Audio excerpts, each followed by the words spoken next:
guy coming up right now is this fellow over here, Johannes. Johannes? All right. Off the basketball. All right, guys, how you doing? All right, after all this like Mexican bashing, you finally got a Mexican up here. Woo! And it doesn't look like it, but a Mexican. What are they? Yeah, exactly. But you know, I was thinking it'd kind of be funny if I was a president, you know, like a Mexican president, because I would think that like they would try and kill me, you know, because I'm Mexican. Like, oh, he's gonna open up the borders and stuff. But I decided if I'm gonna be the Mexican president, the first one, I'm gonna have Robert right here as my vice president because he didn't want a black vice president. Because if I get shot, he's gonna be the president. Yeah, thank you very much. Now it's time for my encyclopedia right here. Alright, you know, my parents, they got divorced when I was 5, you know. It was kind of funny because of the fact that, you know, their divorce settlement, you know, they had a big custody battle over me because no one wanted me. And I'm like sitting there, hey, what's going on? Yeah, my cousin, you know, like, he has some of the oddest jobs, you know. They all have the same title, you know. He was the guy who drove up the conveyor belt to the plane to get the luggage out. He also dug holes, you know. He's done a lot of things.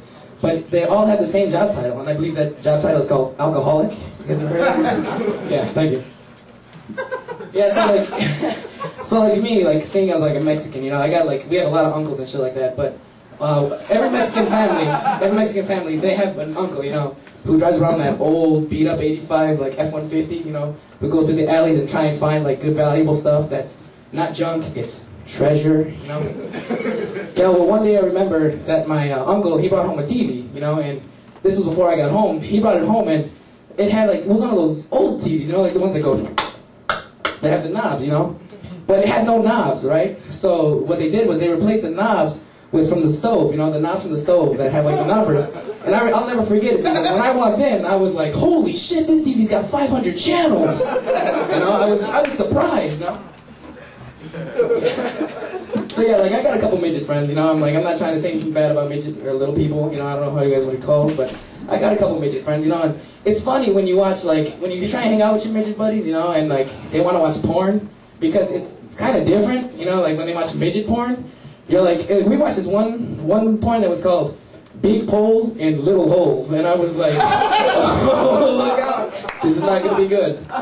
So this guy, right, he's porking the shit out of this little midget, right? And I'm thinking, damn, like, fuck, this is sick.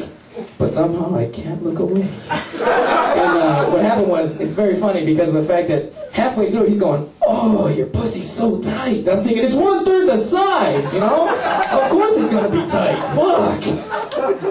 You know what I'm saying?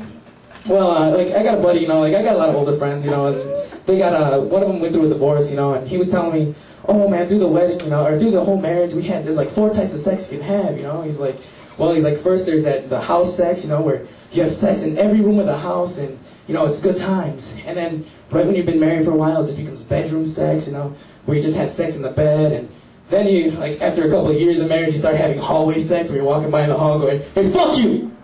You know? And then there's the other kind of sex that's called courtroom sex, where there's with the lawyer and they're fucking you for every penny you got. Yeah, my buddies went through that. Yeah, like, I'm a drinker, you know, I'm in college, I like to drink. Who's drinking here? Likes to party? Yeah, who likes to party? You guys like to party? Yeah, listen to that single mother of 2. Listen to that. Yeah, well, I like to party, you know, and my drink is tequila. Well, it used to be. Until I woke up in Mexico next to a donkey and I was like, why does my ass hurt? You know, it's not a good time. But tequila's a crazy man's drink, you know. That drink should come with bail money, you know, because you don't know what you're going to do when you're drinking tequila. You don't know. I mean, like, again, I woke up next to a donkey and, fuck, I needed bail money because I was in Mexican jail. Okay, that's over your heads. It's a good joke. Yeah, well, like, I got a tattoo recently in the summer, and my buddy, he went to go get a tattoo as well, but he wanted to get a $100 bill tattooed on his dick, and I'm thinking, why you want why would you do that to yourself? And he was like, well, you know, I like to play with my money, and I like to watch it grow, and the next time my wife wants to spend $100, she doesn't have to leave the house, you know? It's a good time. You guys are real good. But I was like, you know, I was looking like to the music store, you know, because I'm a big fan of music, and I was looking through the music store, and you know that guy Tone Loc, you know, that Wild Thing. Yeah, well, his CD is worth 99 cents. A blank CD costs $2. The guy can double his money. He just shuts the fuck up. You know what I'm saying?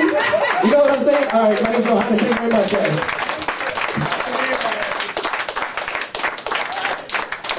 Guys, nice attentiveness for Johannes. Let's get another little round of applause there, okay?